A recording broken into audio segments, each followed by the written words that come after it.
Hello everyone, good morning. Ranjitha here from வாவுமான் மனம். இன்றைக்கி நாற்றுகள் மாற்றி வைக்கிற ஒரு வேலை, பெரிய வேலை இருக்குது. பிகாஸ் நம்ம தைப்பட்டத்துக்கு போட்ட விதைகள் நிறைய வளர்ந்துருச்சு. வளர்ந்துட்டு மறுபடியும் அதுவே மாற்றி வைக்கணுங்கிற ஸ்டேஜில் தான். ஏன்னா நம்ம க்ரோபேக் அந்த மாதிரி தான். கீரை போடுற க்ரோபேக்கில் நிறையா செடி போட்டிருக்கோம். இல்லைன்னா குட்டி குட்டி டப்பாவில் போட்டிருக்கோமா, அந்த டப்பாவில் அவ்வளோதான் வளர்ச்சி இருக்கும்.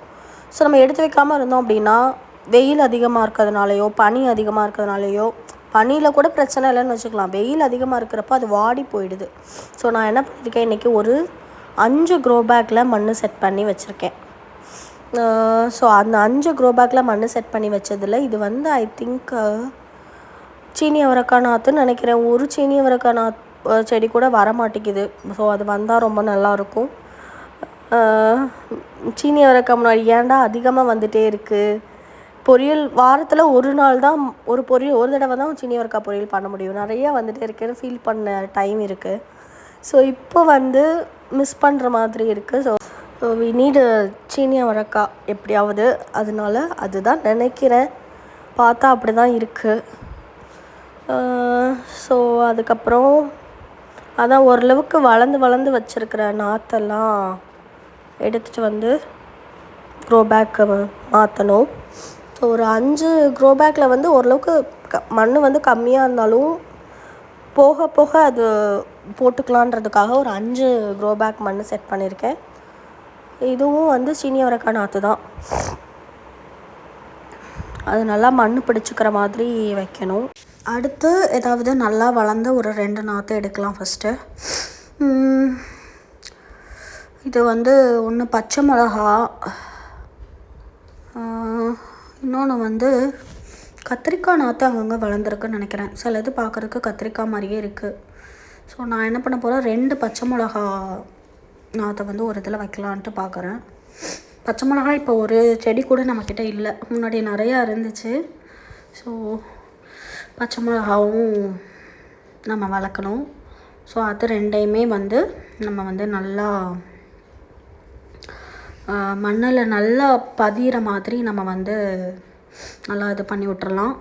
ஸோ இது நான் இப்போலாம் பகல் டைமில், காலையில் டைமில் நான் நாற்றுகள் மாற்றுறதே இல்லை. ஏன்னா அது காலையில் நம்ம மாற்றிடுவோம், மாற்றிட்டு சாயந்தரம் பார்ப்போம் ஃபுல்லாக வாடி போய் எல்லாம் வேஸ்ட் ஆகிடும். ஸோ அதனால் ரொம்ப ஸ்ட்ரிக்டாக நான் சாயந்தரம் மட்டும்தான்.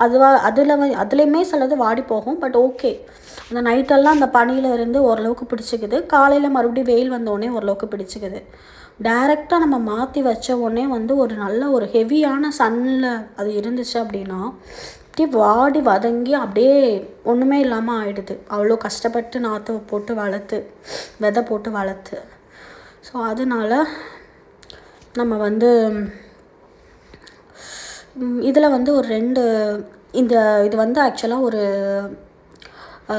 பீன்ஸு செடி. அந்த பீன்ஸ் செடியில் நிறையா தக்காளி, அந்த காய்கறி கம்போஸ்ட்டில் வளர்ந்த தக்காளி செடி இருக்குது.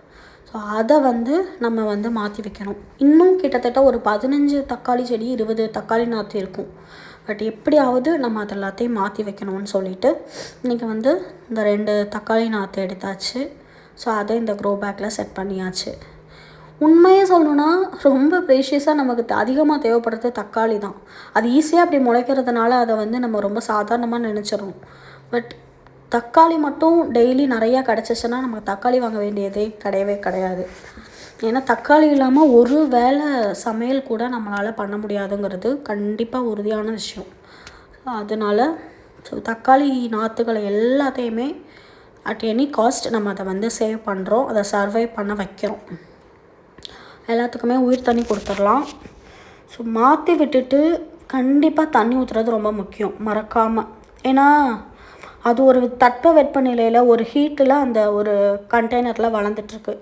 புதுசாக போடுற மண்ணில் அதில் இருக்கிற ஒரு ஹீட்டுக்கு அது பழகணும்.